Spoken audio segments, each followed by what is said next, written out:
Good morning, everyone. Today I am here for the students of class 6. In this class, I'll be telling you the story of poor shepherd in your chapter 3. The name of the story is The Shepherd's Treasure in your supplementary English literature book. Before I take you through the story, you must know that what sort of story it is.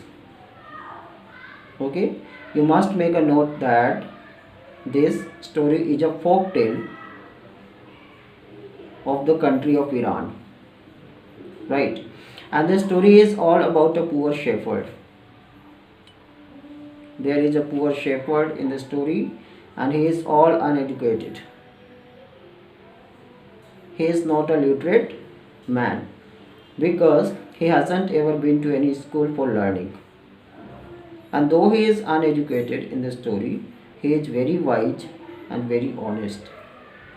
Because lot of people every day come to him to take his advice, to seek his suggestion in case they have any problem. As I told you, though illiterate, he help out a lots of people to deal with difficult problems, to deal with many sorts of problems. Okay, he teaches all the people that how to face problems in life with common sense and courage. And for this quality of his, the shepherd is very famous throughout the kingdom. And soon the name and fame of this poor shepherd spreads out all about into the kingdom. And this is when even the king of Iran comes to know about him, and he decides to visit him personally because he wants to know who this man is, and he wants to visit him personally. So how does he come to see him? He first of all, the king of Iran changes his whole getup so that he can appear just as a very poor or ordinary person. Okay, so that's what he does in the story. And he rides on a mule. What is the meaning of mule? Donkey. He rides on a donkey and comes to visit him.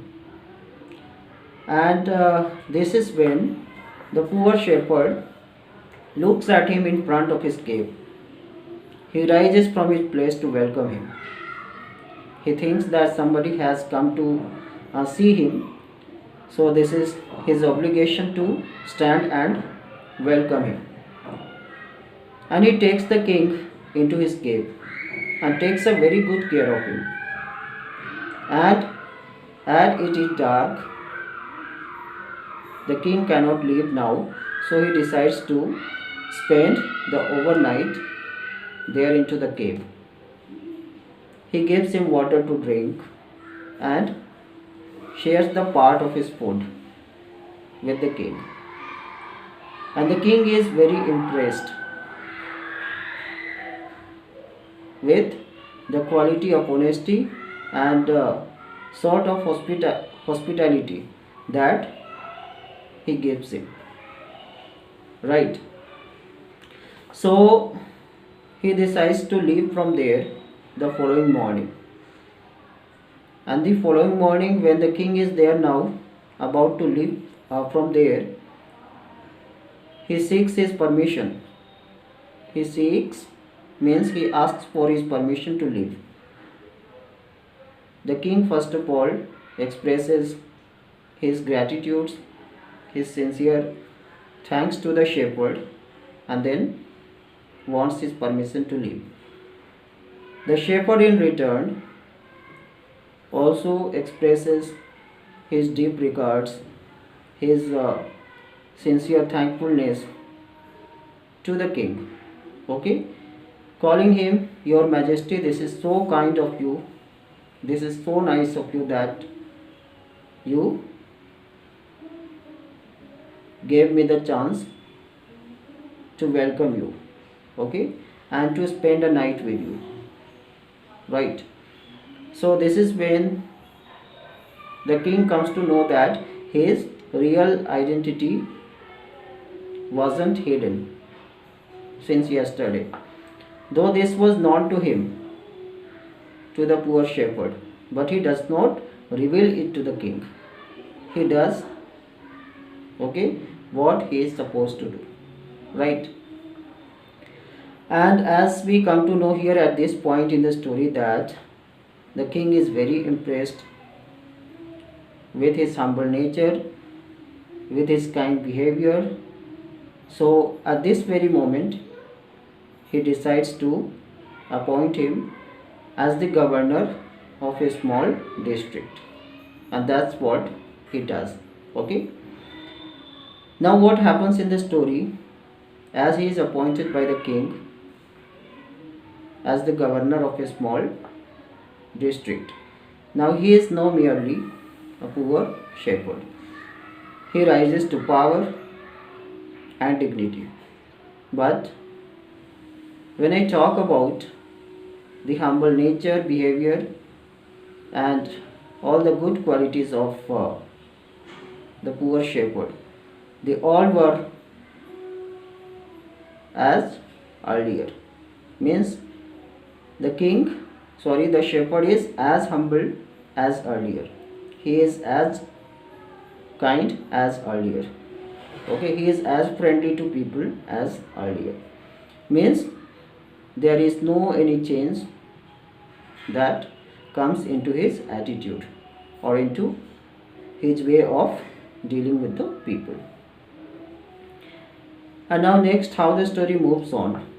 When the governors of other provinces come to know about this, about the great name and fame of this poor shepherd, they all grew bitterly jealous of him, and they all collectively decide to go to the king and complain against him. And that's what they all do. They all come together, go to the king and complain against him. Okay, what do they say to the king? They all say to the king, "Your Majesty, he is not a very honest man. He is very dishonest. And what he does, he keeps away the part of amount that he collects from the people as taxes." Okay, and what else do they speak to the king? Okay, they add to their complaint that he always keeps one iron chest with him. He always carries with him one iron chest. What is the meaning of iron chest? The meaning of chest is a box, is a trunk, right? That the poor shepherd in the story always carries with him. So they all tell about that iron chest, that there is a iron chest that he always keeps with him all the time. Okay. Initially, what happens in the story, after hearing all these complaints frequently against him, he first of all initially he ignore all that. But how long can he do this? At last, the king now decides to call him. So he is summoned to the king's palace. He comes there riding on a camel and carrying the iron chest onto his back. When the king looks at him that he has come, he is very angry, because still the shepherd has his iron chest hanging onto his back. When the king tells him, "Come down and bring your chest, let it get opened." Okay, open it before everybody so that all can see what is there. And as it is done, the iron chest of the shepherd was opened,